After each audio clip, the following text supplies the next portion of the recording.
Так, возвращаемся после перерыва. 45 минут мы отрубили, и еще 45 минут впереди. А, Надо, конечно, перерывы делать, а то это все на второй час идет намного тяжелее, если такого рода перерывы не делать. Проходили, знаем, и поехали дальше. Значит, мы в первой части поговорили собственно, м, об изменении стратегии от самого начала турнира. Я показал на примере вот этого графика эффекта Даннинга-Крюгера. И где же он? Вот он, да? И дальше мы движемся, собственно, от начала турнира, мы движемся по времени к второму, третьему, четвертому уровню, и, допустим, мы находимся уже здесь. Это ситуация, при которой прошло какое-то количество уровней, у нас стал стартовый стек уже не 100 блайндов, а 60, и глубина изменилась, неважно по каким причинам, может мы проиграли стек, не нарастили его или только закупились, но в общем глубина изменилась. Возьмем симуляцию, которая соответствует уже другой глубине, вот, допустим, 50 блайндов, будем двигаться относительно этой. Также посмотрим middle position, то есть, соответственно, с ранней позиции играем еще более тайтово, с более поздних нужно привнести изменения в сторону более узловой игры, а сегодня будем тренироваться относительно средней позиции. Так, тут в чате Hello, Пол Дид пишет привет. Привет, Пол. Джампер пишет привет. Всем привет, кто только подключился. При уменьшении глубины, собственно, до 50 блайндов не так сильно меняется наш диапазон. То есть, если в 100 блайндах при сайзинге открытия 2,5 наш диапазон был еще раз 29, по-моему, если не ошибаюсь. Уже все забыл. 29, то в 50 блайндах нет большого изменения. Происходит все. Открываем мы примерно тот же диапазон, порядка 20, 28, да, то есть перестройки большой как таковой нет.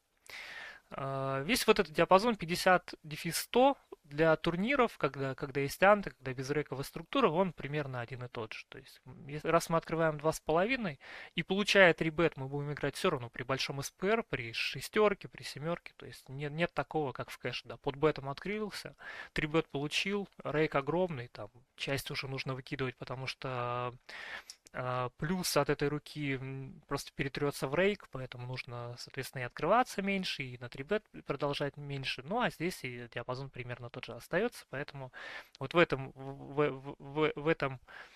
этой категории 50 дефис 100 блайндов, ну, примерно один и тот же диапазон. Вот эта тайтовость, она не такая значительная. Но стоит помнить, как я уже сказал, что чем больше, чем больше времени прошло в турнире, тем мы ближе к призам, и начинает ACM привносить свой эффект. Соответственно, мы должны вносить чуть большую тайтовость в наше решение. Надо подбирать чуть более сильные руки уже на открытие. И на колы против 3 бетов, соответственно. Поэтому перейдем чуть меньше глубину, мы перейдем уже в 30. А самое большое изменение идет вот здесь, между 15 и 20 ББ. Мы сейчас до туда дойдем. Давайте смотреть 30 блайндов. Точно так же middle position. По сравнению с 28% диапазона открытия, здесь будет уже 24. То есть,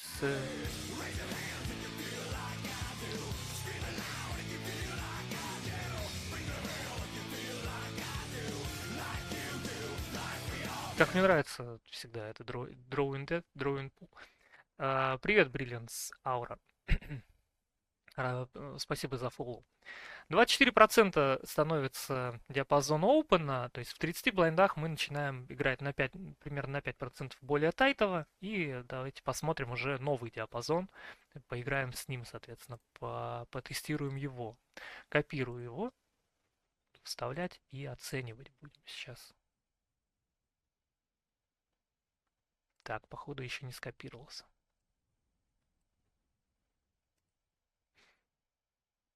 Ну, пока копируется, я просто здесь поменяю цифры. Это все равно нужно сделать. Для визуального представления.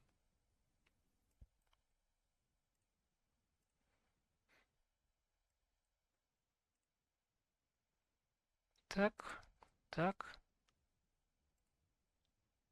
Ну, почему-то его опять нет. Надо какое-то время подождать. С мастермайнда оно тяжело вытаскивается на самом деле. Да, есть такое. Could not copy range. Ну, давай попробуем обновить еще раз. Раз он не может завести.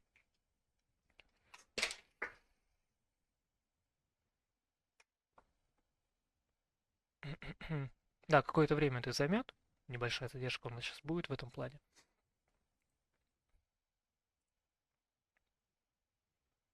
Exporting range и... Нет, неудача. Ну вот по какой-то причине не можем мы скопировать, но перейдем, собственно, к тогда рассмотрению моей симуляции. Я какое-то время назад делал, собственно, свои расчеты, когда этого еще, когда MasterMind не выкатил симуляцию, собственно, посчитанную для турниров, я сам считал себе, делал расчеты, и, собственно, у меня есть такого же рода симуляция, вот, примерно 24% насчитала, то же самое, условно, поэтому я со своей скопирую, range тут такой же, условно.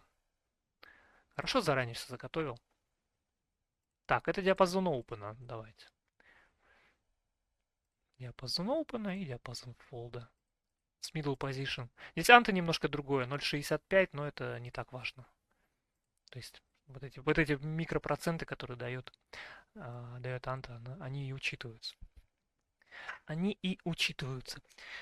Так, давайте, первая рука. Туз король валяет 5. То есть в нашем случае, по сравнению с предыдущей ситуацией, с предыдущей моделью, количество блайндов в стеке уменьшилось. Мы играем уже не в 100 блайндах, а в 30 блайндах.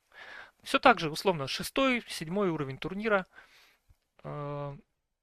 Играть еще долго, там, допустим, час или 1,5 часа, но стартовый стек стал меньше, и, соответственно, 30 блайндов осталось в качестве стартового стека. Нужно играть более тайтово. Теперь, когда ты вылетаешь и заходишь, уже фишка стоит дороже. И вот эта тайтовость, то есть помимо того, что мы просто в глубине, из-за глубины должны играть более тайтово, мы должны еще играть тайтово из-за стоимости фишек. И вот попробуем эту логику сейчас воспроизвести. Первая рука, которая выпадает, она, конечно, тоже довольно простая. С ранней позиции такого монстра играть нужно. Это, конечно же, open. Здесь я задавать вам вопрос в этом плане не буду. Мы пропустим эту руку. Но важно отметить, что радужные руки такого плана, как раз, несмотря на то, что все там три карты высокие, пятерка довольно хорошо связана через колесо, она связана с тузом. Несмотря на это, вот радужная рука уже уходит в пас. И если оценивать, сколько такая рука приносит в мат ожидании, то с король v5, конечно, однозначно эта рука открывается. Да? То есть вот наша 0,46, это монстр цифры, мы не можем отказать себе в удовольствии открыть эту руку и разыгрывать ее каждый раз, когда она нам попадется. А по тому, что мы видим, да, э, как принять во внимание тот факт, что раз раз в турнире прошло уже определенное количество времени, и мы играем не по модели ChipEV, а ChipEV, собственно, она и рассчитана, когда каждая фишка стоит именно свою стоимость. Раз мы играем уже не по ChipEV, а со смещением в сторону ICM, когда призы начинают уже виднеться на горизонте, то есть там где-то они уже, где-то через час начнется уже стадия попадания в призы, то нам нужно действовать в соответствии с этим. И та рука, те руки, которые приносили определенным от ожидания без турнира, да, вот мы играли бы чисто в кэш без рейка, представим, то теперь в рамках турнира и в рамках вот этого 7 мы должны отказываться от определенного количества от ожидания. Да, то есть теперь та рука, которая приносит, например, 0,05 ББ, да, в данном случае, или, допустим, вот 0,11 ББ, в пересчете на деньги она уже приносит недостаточно много, и ее можно отправить в пас. То есть можно сделать такую подстройку, что отсечь определенное количество по силе руки отсечь определенное количество мат ожидания, которое рука приносит. Вот. Допустим, мы говорим себе, если бы не был турнир, то я бы эту руку открывал, и она приносит 0,11, но теперь, когда виднеются призы, я эту руку перестаю открывать, я жертвую мат-ожиданием, которое приносит эта рука, поскольку я могу попасть в призы, не рискуя этой рукой. Или по-другому перефразировать, тот профит, который показывает рука, не перекрывает риски вылететь из турнира. И вот от этой, например, цифры можно отказаться. Можно по-разному подходить к оценке мат-ожидания, которые приносят ну, вот отсечки по мат-ожиданию. Например, вот я могу себе сказать, на шестом или седьмом уровне у меня отсечка 0,2 ББ. И я просто все вот эти руки перестаю играть. Я с ними больше не открываюсь. В ранней стадии, на первом, втором, третьем, четвертом уровне, я бы эти руки открывал. На шестом, седьмом я перестаю эти руки открывать. Все. Они мне принесли бы 0,16 мат ожидания. С точки зрения фишек они все так же будут приносить. Но эти фишки мне просто не сделают настолько много призов, да, и вот потенциала, что я буду побеждать или там занимать призовые места. И вот этот порог может быть каждый раз разный. Чем позднее идет стадия турнира, тем выше порог. Тем получается выше отсечка, и от большего количества рук нужно отказываться. Примерно такую логику нужно, по такой логике можно следовать в турнирах и отказываться от все больше и более сильных рук. И рассматривая нашу руку, конечно же, это монстр. Это рука, которая находится вот здесь, 0,46. Это слишком сильная рука, от нее отказываться нельзя. Поехали дальше, посмотрим какую-нибудь другую. Валя 9,4,2, это, конечно, не открывается, это легкий пас. Поищем что-нибудь такое и найдем. Туз 8,7,5. В 30 блайндах это не открытие с ранней позиции. Даже на батоне можно задуматься, уже такую руку не открывать. Низкие карты. Чем меньше глубина вашего стека, тем больше играют высокие карты. Тузы, короли, дамы, вальты и так далее. Связанность и вот это equity на дро, на попадание в пару и там двусторонку и прочее, это больше для большого стека, до 100 ББ, 200 ББ и, соответственно, защиты диапазона, то, о чем мы сегодня говорили, это вот для большей глубины. А в мелкой глубине играет так называемая чистая equity, raw equity. А чистая equity, она заключается как раз в попадании, просто ваши две пары должны быть лучше, чем две пары оппонента. То есть туз, король, дама играют намного более чаще. Уже лучше открывать радужный туз, король, дама, валет, чем двумастный туз 6-4-3. Вот примерно такой смысл. Я так понимаю, это как бы не обидеть ТС, это толстый, это ты. Если нет, то вот. ТС 197174 спрашивает, Саша, запись останется? Да, запись останется.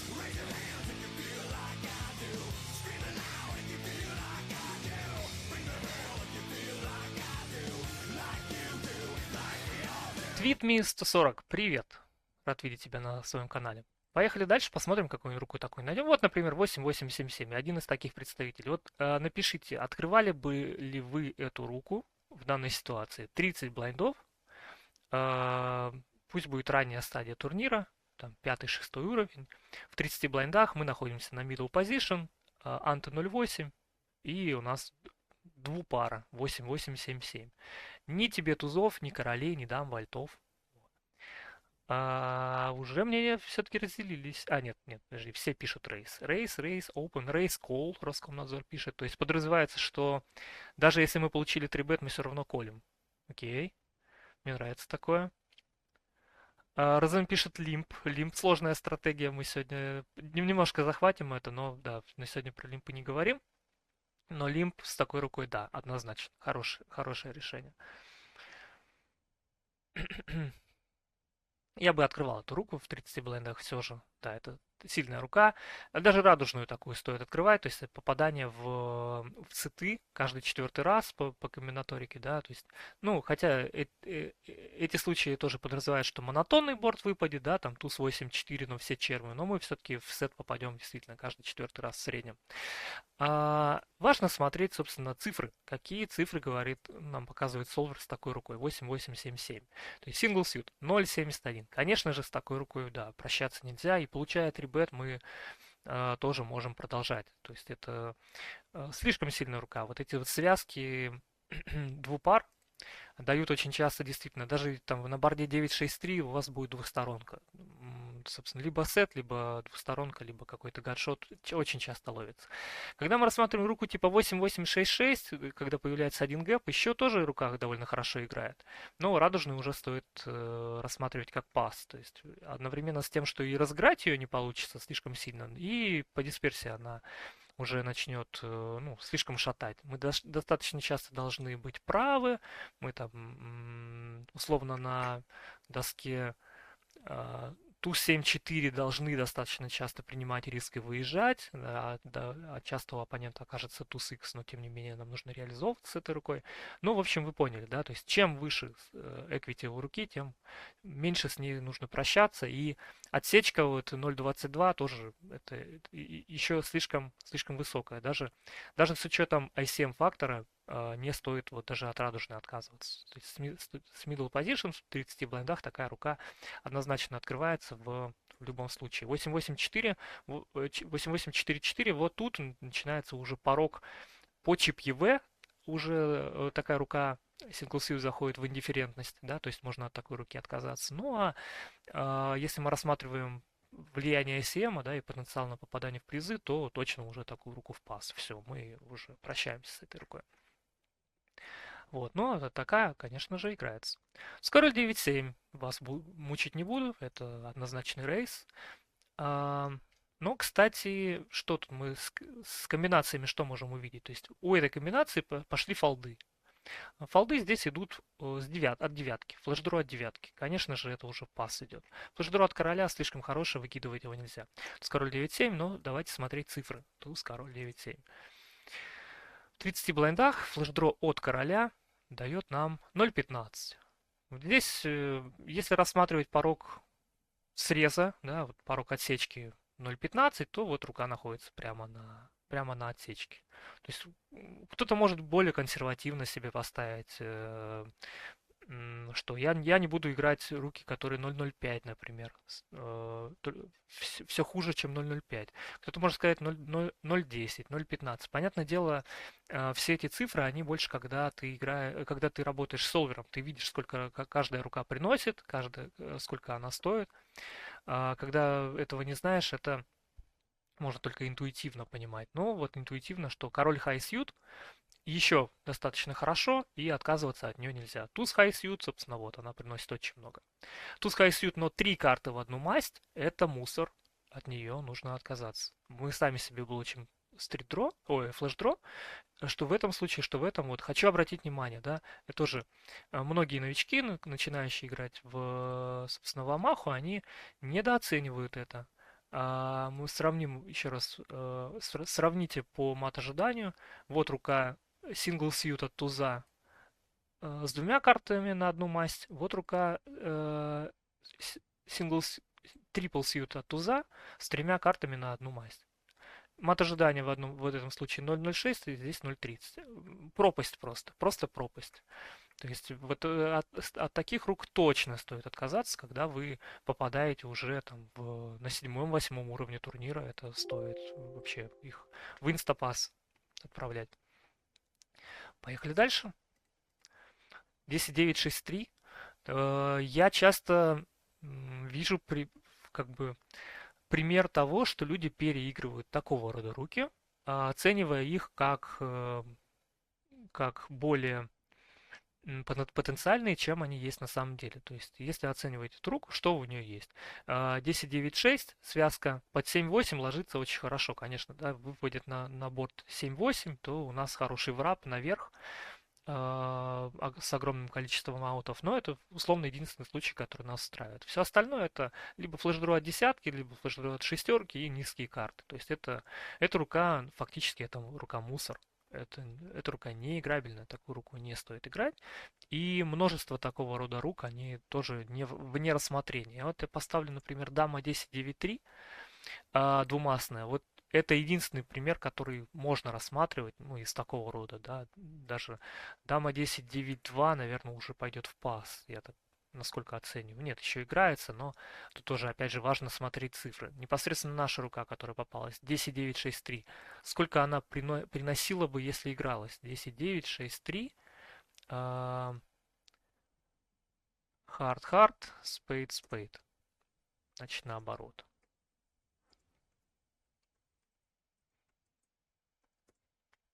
То есть она отправляется в пас, но если бы мы ее разыгрывали, она приносила бы нам минус 0,17. А 10.9.6.5 сингл сьют 10.9.6.5. Давай посмотрим. 10.9.6.5. То есть вроде как цепляет еще пятерка, да, вот вроде как две такие это.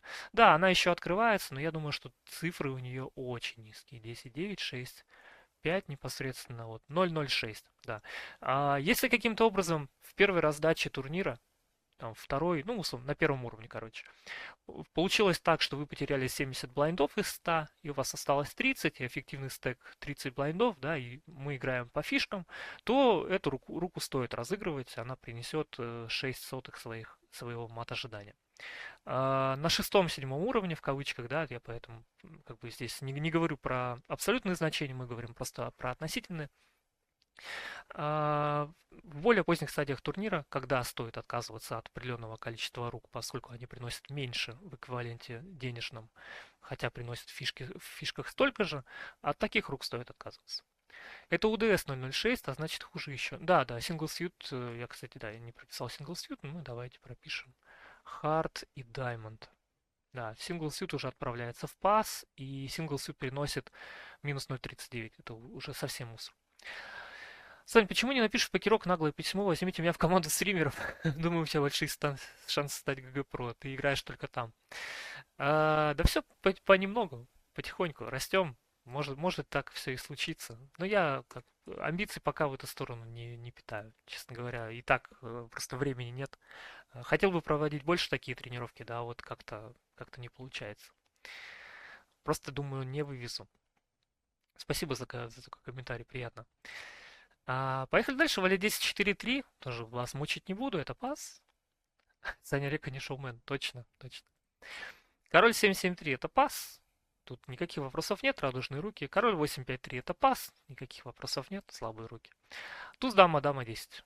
Тоже это сильная рука. Даже радугу такую мы выкинуть не можем.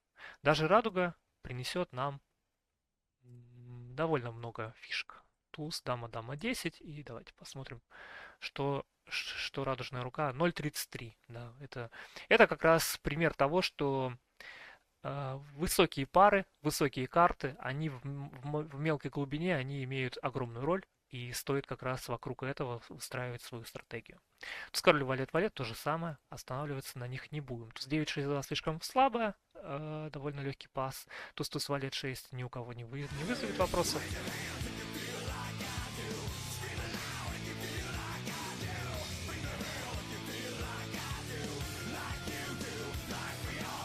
Португалец 16, привет. Спасибо за фоллоу. Мы сегодня рассматриваем префлоп Амаху в турнирах. И 7-6-4-4 в 30 блайндах. Туз дама дама 5 на 3 бет. Что делать? Сейчас глянем быстренько, оценим. Я думаю, что кол, что без позиции, что в позиции, либо 3 бет. 4 бет. 7-6-4-4 с средней позиции, да, с middle position в 30 блайндах, я думаю, что это пас даже 7-7-6-4. Все-таки вот такие низкие пары, даже single suit, даже если взять руку чуть более связанную, пусть это будет 6-5-4-4, это неиграбельные руки. То есть мы начинаем отказываться от вот таких слабых пар, от слабых низких каких-то связанных рук. Посмотрим по цифрам. 7, 6, 4, 4. Только даблсьют, и даже даблсьют, смотрите, 0,03 приносит. Какой-то кропаль, какой-то мизер. Синглсьют такая рука приносит минус 0,40. То есть важно понимать, что чем дальше в лес, тем хуже палки. Это ужасно, да? Задал вопрос португалец по поводу туз дама дама 5. Если мы открылись и получили 3 бет, допустим, мы получаем 3 бет от баттона, да, это довольно интересный вопрос, потому что против тузов мы стоим плохо, а вот блочи туза, конечно, возможно уже в какую-то сторону двигаться. В целом, реакция на 3 бет вот такая, что мы фолдить должны довольно мало в этой ситуации, поскольку у нас диапазон в принципе уже тайтовый.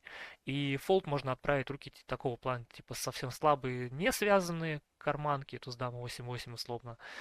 Туз дама дама 9 радуга, да, вот радужные руки тоже хороший потенциал на пас. Туз дама 8-7, то есть чем хуже масть потенциальная, тем больше в пас. Ну, туз дама 10, я думаю, что в 4 бет уходит, да, 4 бет пуш.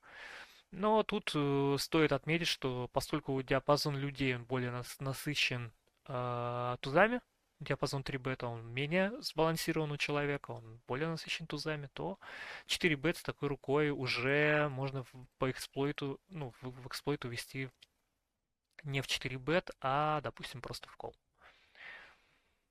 Вот.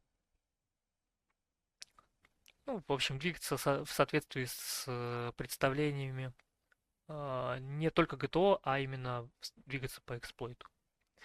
Так, давайте продолжим, соответственно, что делать дальше. Туз 7-6-6, тоже слабая вроде пара, но здесь уже у нас есть потенциал на туза, на высокое флеш-дро.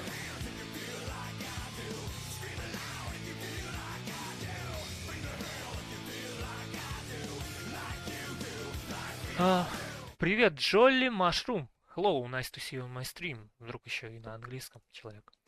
Привет, привет. Спасибо за фоллоу. Здесь поинтереснее рука с той точки зрения, что если у людей короли, то там, или другие высокие пары, то наш туз X довольно часто живой, и поэтому потенциал у руки сильно возрастает по сравнению с той же 7-6-4-4 или 7-6-6-4. Эта рука намного больше приносит, конечно же, с такой рукой Open. Туз 7-6-6 в цифрах, давайте посмотрим, туз 7-6-6. В цифрах у нее все намного лучше, да, 0,20. То есть, если себе начинать сделать порог отсечки условно 0,20, то это уже в эту сторону пас.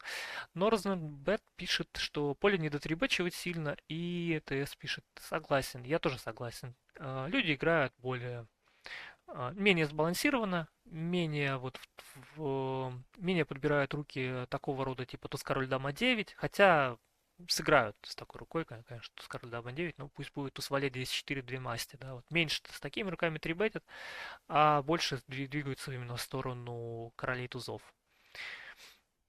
Больше тузов, конечно, то есть больше value там представлено, чем таких полублефов. Туз 7-6-6, вот как раз цифра 0.20, цифра 0.11, вот примерно здесь находится эта рука.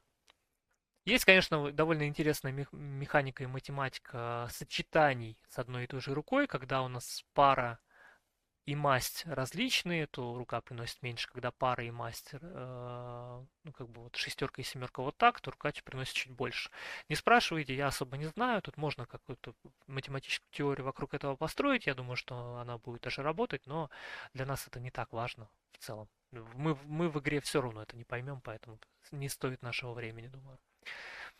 А как опять на 3 бет надо выставляться до флопа. Вот а как опять как раз, да, это условно тоже низ. Понимая, что люди не до 3 да, все равно отказываться от королей с тузом невозможно. Эта рука слишком сильная, и нужно отправлять ее в 4 То есть это вот как раз выше, чем граница отсечки под эксплойт.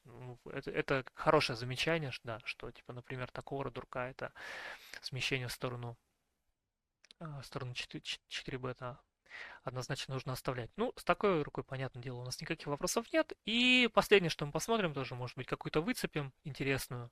Туз валет 9-7, не то чтобы интересно, но важно тоже отметить, что только туз с мастью до туза открываем. Только вот такие. Все остальное в пас, даже без учета смещения под ACM, туз валет 9-7 с такой рукой, собственно, уже мы играем более тайтово. Чем дальше, чем ближе к баблу, условно 9-10 уровень, можно и от такой руки уже отказаться. Да. Заводить только туз валет 9-8. Туз валет 9-6, ну вот, даже по чип ЕВ это рука пас. Важно, да, девятка, туз валет 9-7 или туз валет 9-6, вот смотрите, какая разница большая. Насколько все 4 карты связаны, дают такой эффект. Вот насколько это большая разница, когда у вас условно такой в кавычках данглер по сравнению, да, с туз валет 9-3, когда однозначно тройка не играет. А вот туз валет 9-6, казалось бы, ну 9-6 связаны более-менее. Тем не менее, вот цифры за себя говорят. Если мы посмотрим, сколько такая рука приносит, она приносит минус 0,03, а туз валет 9-7 приносит плюс 0,2. ну, огромная просто пропасть. Том пишет, как я понял, в баблах и из-за топ-стеки в поздних стадиях можно даже такую зарыть. Там даже не то, что такую, я делал как-то расчет, и в ситуации, где осталось 10 человек, 9 в призах, Солвер может до 5 блайндов, вот 8 блайндов, 10, там, 12, да, и до 5 он выкидывает все, кроме двумастных королей и тузов. Может быть такое даже. То есть он ничего не открывает. Ну, это бабл. Ты либо вылетел, либо получил приз. То есть очень тайтовая игра. Норзенберг пишет, давай тебя проверим, запусти тот же skills, рук 50, сколько наберешь? О, нет, я не наберу. Я уверен, что не наберу. Я еще, у меня там в голове лимпы и прочее, я точно не справлюсь. Король 5, две масти в начале турнира выставления до флопа. В начале турнира в 30 блайндах, да, да, выставление до флопа. И даже в 100 блайндах можно рассмотреть в 4 бет тоже, как бы поехать. Вполне возможно. Да, это точно выставление. То есть король 5 слишком сильная рука. Давайте двигаться дальше. То есть мы посмотрели в 30 блайндах, что делать. И теперь мы двигаемся в сторону самой тайтовой ситуации. Это будет 20 дефис 15 блайндов. 15 блайндов возьмем. Значит, есть некая точка перехода, начиная с которой, вот я сейчас изображу это вот такой, ну, галочкой, да. То есть у вас 100 блайндов, мы играем достаточно широко, да, вот я как сегодня показал, 29%. 50 блайндов, ну, будем двигаться, как для вас будет видно, получается, слева направо, да? Нет, вот так, вот так. В 100 блайндов 29%, 50 блайндов 28%, 30 блайндов 23%, 20 блайндов 20% открытия, 15 блайндов 17%, а дальше 10 блайндов 20%, 5 блайндов 25%. То есть есть некая точка перехода, начиная с которой мы максимально тайтово играем. А потом, когда у нас остается слишком маленький стек, мы уже как бы жертвуем совсем мелким, но у нас есть анты, которые можем потенциально выиграть. И соотношение того, чем рискуем, становится слишком маленьким. И вот как раз 15-20 блайндов здесь находится точка перехода. Если будет точно там 17-18, да, ну тут как бы такой модели нет, мы посмотрим для 15. То есть глянем самую тайтовую ситуацию. Опять же, вот эти расчеты, они сделаны для чип, чипьевой ситуации, поэтому нужно будет смотреть под призмой того, что, опять же, поздняя стадия. Как мы в поздней стадии там отсечку делаем. Ну вот could not copy range to clipboard почему-то не может скопировать рейнджи, видимо, какая-то ошибка внутренняя. И давайте мы сыграем по такому. Вот мы будем условно смотреть на руку. Король 9-8-7, а я буду ее вбивать здесь просто вручную. Король 9-8-7, две масти. А в 15 блайндах. Двумастная это еще открытие. Рука приносит 0.47-0.48. Если даже делать себе отсечку под 0.3-0.35 условно, это уже это довольно большая отсечка для себя, да, то есть мы и так поставили слишком большой порог того, с чем мы отказываемся от игры. Это уже и так много, 0.3, 0.35. Тем не менее, эта рука еще слишком играбельная. То есть с такой рукой стоит заходить, стоит играть, даже в 15 блендах. Король 9.8.7. Король 9.8.6 в этом плане страдает намного более сильно. Видите, 0.25 сразу становится. Вот от такой руки стоит отказаться. Уже гэп появляется, и все, можно ее отправить в пас. Король 9-8-10 поинтереснее. Тут сразу набирается целый ворох таких рук, которые сингл сьют, сьюты десятки, вот они 0.07 приносят, 0.06, даже в 15 блайндах. То есть чем выше карты, соответственно, и более связаны, тем больше играют. Самое главное, что такая рука очень хорошо стоит против тузов. То есть если брать ее equity против тузов, да, мы воспользуемся Pro Poker Tools, просто быстренько оценим, допустим, тузы, и рука король 10, 9, 8, single suit, да, spade, club diamond, то у такой руки наберется 41-42%, я думаю. 40, 39,8, 40. То есть у этой руки очень хороший розыгрыш против тузов. Как бы мы знаем, что карманки очень сильно страдают, и вот руку, которую мы до этого смотрели, туз дама, дама 5, вот она, например, против тузов стоит отвратительно. Понятное дело, что мы в ужасном состоянии стоим с карманкой против карманки старше. То есть в Амахе это как раз ужасная ситуация. А вот такой диапазон, даже если мы получим 3 бет, вот эта рука стоит хорошо. Король 10, 9, 8. Еще посмотрим примеры. То есть, да, это открытие. А, Дама 10, 3, 2. Понятное дело, что вот эти карты низкие они не играют, в 15 блайндах тем более, это турбопас. Король-король, валет 3 однозначно играется и с таким большим, хорошим запасом. То есть высокие карманки в низкой глубине это однозначно игра, и радужные тоже. То есть 0.33 блайнда они тут собирают. И быстренько посмотрим худшие короли, которые могут быть. Это что у нас? Король-король 7-2, да, то есть совсем ужасно. Еще и радужные. Вот такие, от таких можно отказаться и выкинуть даже в 15 блайндах. То есть это по чип ЕВ это не игра, их уже нужно выкидывать, а по то есть с учетом поздней стадии турнира, там, где мы начинаем отсекать какие-то руки, то можно отказаться от сингл сьют от семерки, отказаться от сингл сьют, где 3 карты в одном масте, от короля даже. Ну вот это все условно пас. Тот мизер, который они выиграют, не перекроет наши риски попадания в призы. Вот такие руки нужно играть, конечно же.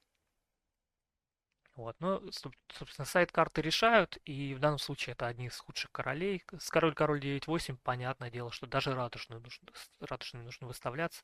То есть 9-8 слишком хорошо пикают. Король-король 2-3, тоже такая рука, несмотря на то, что карты низкие, но вокруг нижнего стрита, вокруг колеса они все-таки соберут. С какой-то вероятностью они соберут стриты, то есть с такой рукой даже можно еще играть. Вот. Соответственно, мы примерно посмотрели, так, 10, 8, 5, например, тоже низкие пары разыгрываются довольно скоординированные, хорошо связанные. Вот по чип ЕВ она приносит довольно мало. 10, 10, 8, 6 по чип ЕВ приносит получше. Условно, начиная отсюда можно такую руку разыгрывать. Даже в поздней стадии 10, 10, 8, 9, вот это однозначная игра. Я бы играл только с двумастной такой в 15 блайндах. Вот. Ну и все такого рода руки, типа туз-король, валет. Туз-король, валет. Вот. Даже четвертую выносить не надо. Тут и так понятно, что если у вас в руке туз, король и валет, это условно практически всегда розыгрыш. Да? Практически всегда мы едем с такой рукой. Где можно остановиться и отказаться от рук, когда там 9-10 уровень турнира? Ну вот туз, король, валет 2. Вот из-за этой двойки, которая ничем не поможет нам особо, от нее можно отказаться. От четверки, от шестерки, особенно шестерка, которая не связана ни с тузом, ни с высокой карты. Вот это такой типичный данглер. Туз король валет 8-4 карты в масть, да, вот все вот это как раз смещает наше решение в сторону паса. Туз король дама тоже как бы понятно, что три высокие карты, все, мы отказаться от игры не можем. Туз король 10 без... Сейчас, секунду. Без вальта, без дамы.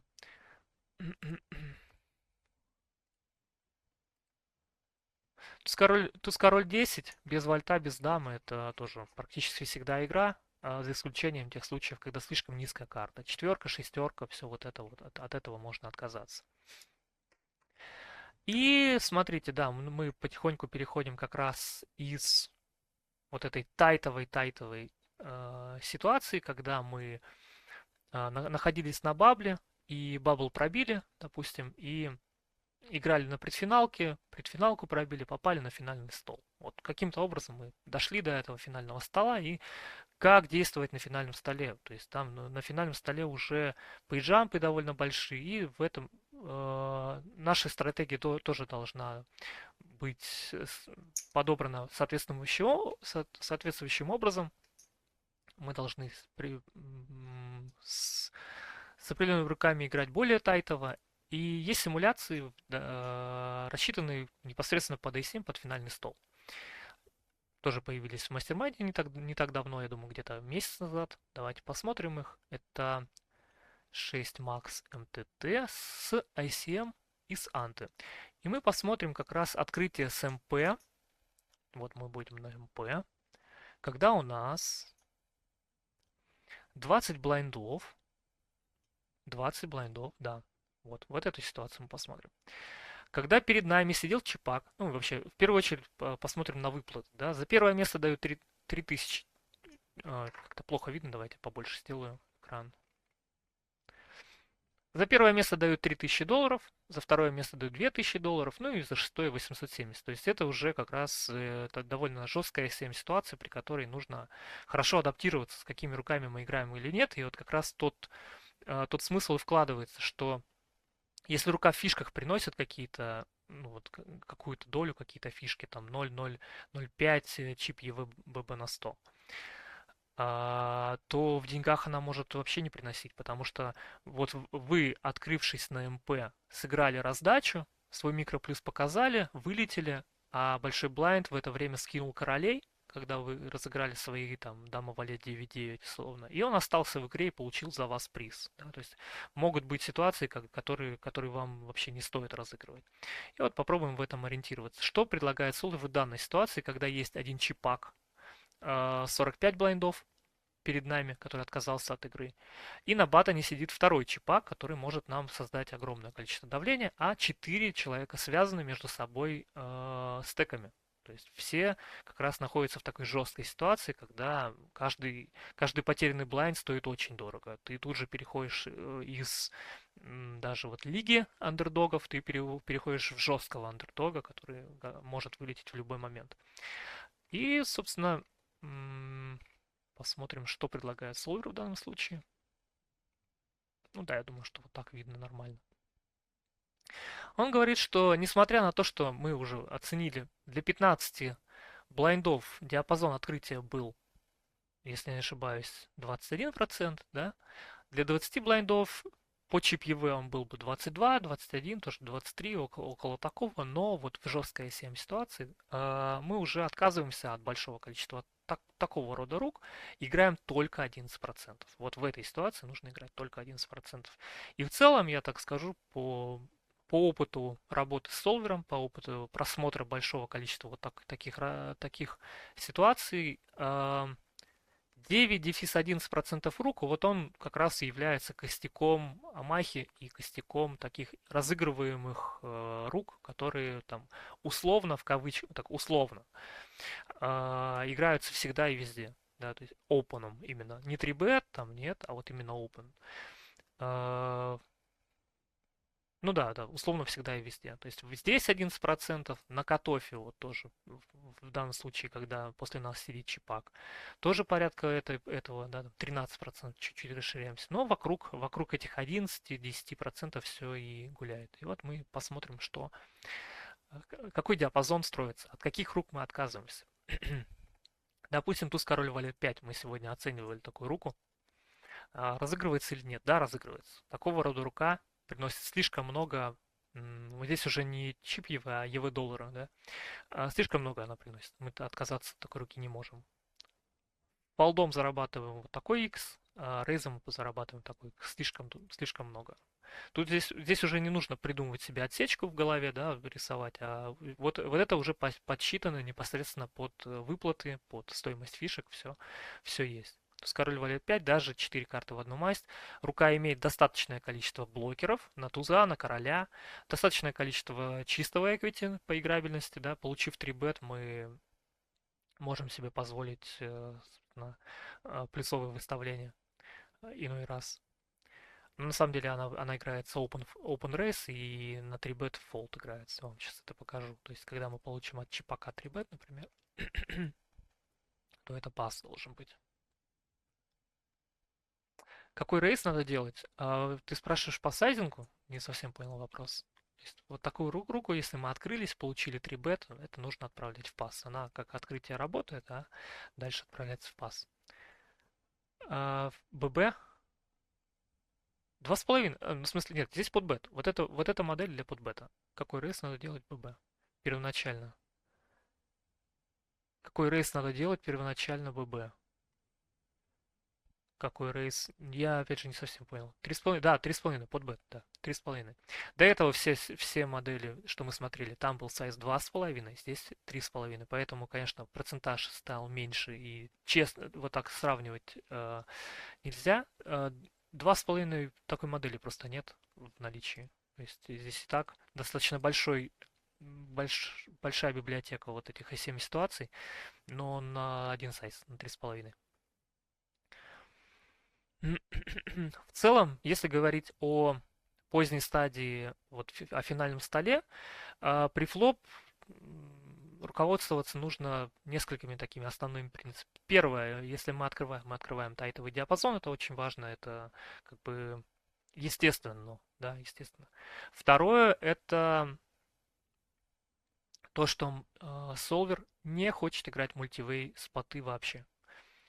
Solver отказывается от колов на SB, например, то есть при открытии от МП, вот SB в данном случае, по сравнению с чип-EV ситуацией, он здесь не переходит в колы вот никогда. Он играет либо 3-бет, либо пас, и 3-бет очень тайтовый, 9%. И, что тоже важно, даже в ситуации того, что мы будем находиться в абсолютной позиции на МП, колов здесь тоже практически нет. То есть мультивей солвер как бы в поздней стадии вообще не рассматриваются и не рассчитывают, не стоит на них, не стоит в них заходить. То есть мы играем либо 3-бет, либо пас. Вот, в целом. Если кто-то открылся, все, мы как бы решаем одно из двух. Это вот это второй принцип ICM. Третий принцип ICM такой довольно важный. Это реакция на 3-бет. Собственно, если мы получили 3-бет, посмотрите, какая реакция бешеная на этот 3-бет в качестве паса. То есть, несмотря на то, что мы открываем 11% диапазона, 53% этого тайтового открытия уходит в пас. То есть половина того, что мы открылись, вот просто отправляем в пас. Это очень много. И продолжаем всего лишь 6%, и наш кол здесь очень сильный. Тут, кстати, тузы какие-то в коле. Довольно интересно, радужные. То есть даже с радужными тузами что-то как-то не хочется выставляться, да, все-таки хочется сейвово посмотреть. Но это уже next level, мы про это сегодня говорить не будем. Это переход на постфлоп и просмотр с такой рукой сейвового флопа. Типа туз король 10-8. Попали в пару, выставляемся. Не попали, ну, чекпас. У нас еще остались фишки. Это не каждый такой сумеет сыграть, но Солвер, конечно, умеет. Вот, и, собственно, вот так мы двигались от начала, от простого к сложному, от самого начала к концу, и вот в конце как раз я хотел показать, насколько тайтово на финальном столе в этой жесткой ICM ситуации, как действует солвер. Я сегодня не касался темы большого блайнда и защиты большого блайнда. Это отдельная сложная тема про то, что, как, например, в кэше мы там более тайтово защищаем, без позиции нам играть весь постфлоп, а в рейковой структуре.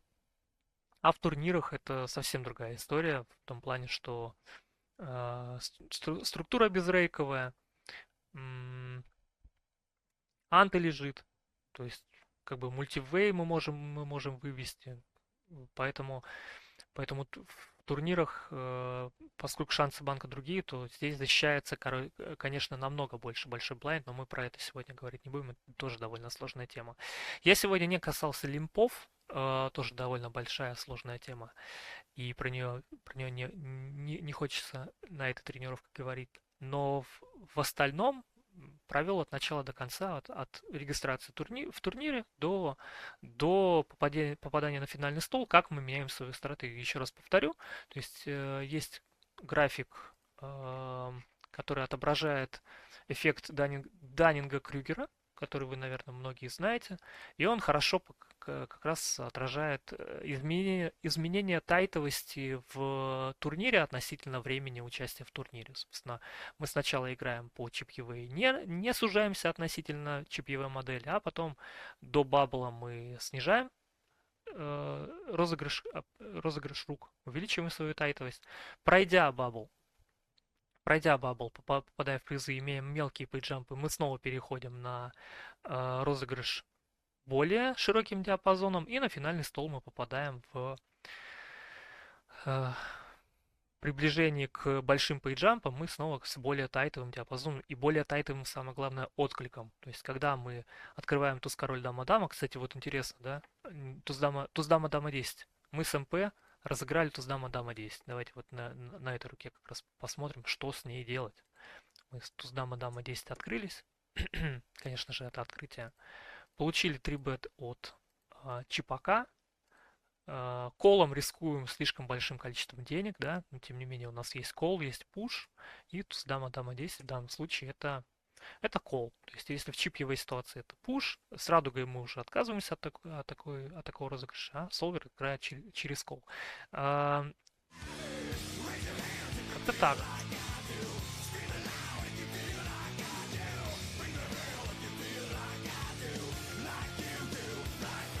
SG Gray пишет, сделал фоллоу, привет. Рад видеть тебя на своем канале.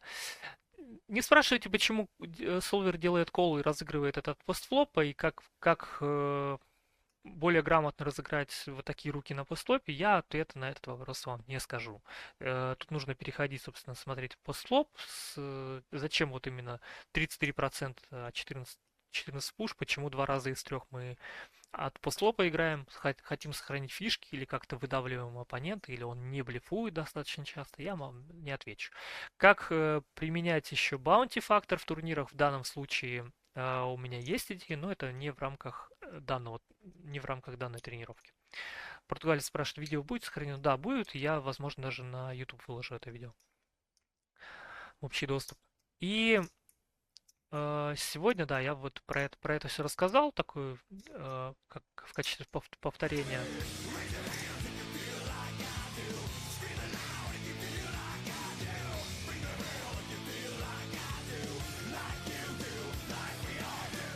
Денисине, привет еще, спасибо за фоллоу.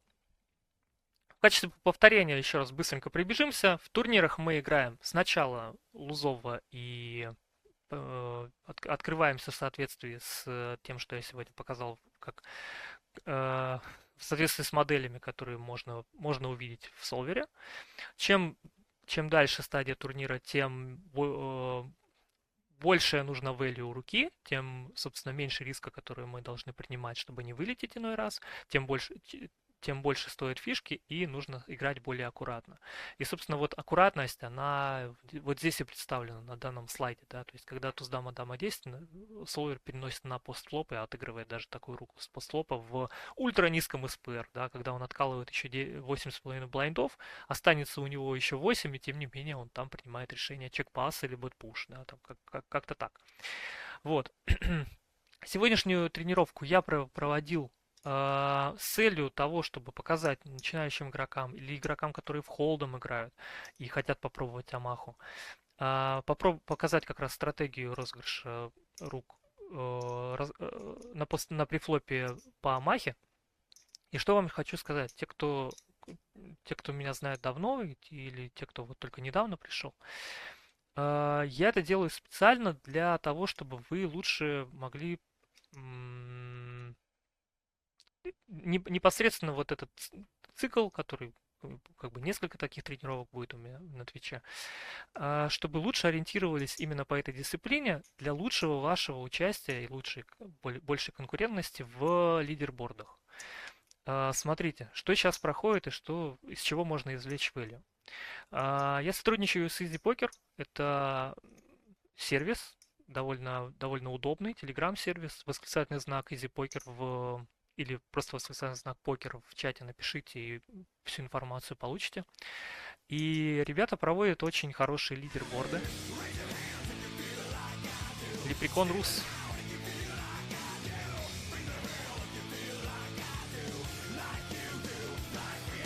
Лепрекон Рус, спасибо за фоллоу.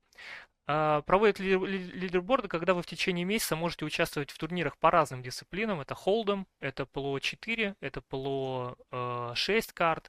И занимая высокие строчки в турнирах, вы получаете очки за топ-1, за топ-3 и так далее. В конце месяца, кто набрал больше очков, получает более классные призы. И в течение всех этих турниров проводятся еще и достаточно мощные турниры за выбивание, когда вы, выбивая стримера, можете получить $50, например. То есть вот в прошлом месяце были такие турниры, где Юрия выбили дважды и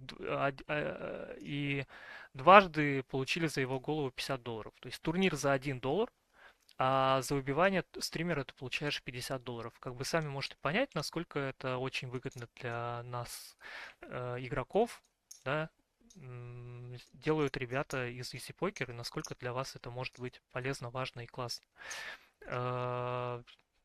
Сергей Дизель получил, да, по-моему, нет, это по другому конкурсу.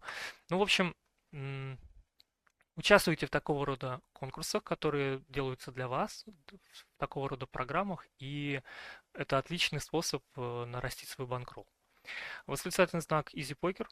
А, Информацию всю я еще дам в своем канале, но самое главное, что лидерборды дают возможность как раз поиграть как в холдом, так и в амаху. И многие игроки, которые, собственно, играют в холдом и не понимают, как играть в амаху, вот они сегодня получили большой буст благодаря тому, что познакомились со стратегией, собственно, в турнирной амахе. Я думаю, что те, кто сегодня был на стриме, они сразу получили огромное плюс ЕВ в данном лидерборде. Поэтому участвуйте, и я вам в этом могу только пожелать успехов и помочь с стратегической частью на этом канале. Здесь много вели в префлопе, постфлопе и всем, что связано с Амахой. На этом, наверное, все. Я буду заканчивать. Про все, что хотел, рассказал. Еще раз, небольшой такой обзор. Новичкам по Хатчинсону, по системе Хатчинсона, более продвинутым не забывать о том, что есть ACM, и отказываться от своих рук. И в ACM мы играем очень тайтово и очень жестко. Нам важны не фишки, важны доллары. В принципе, это вот все.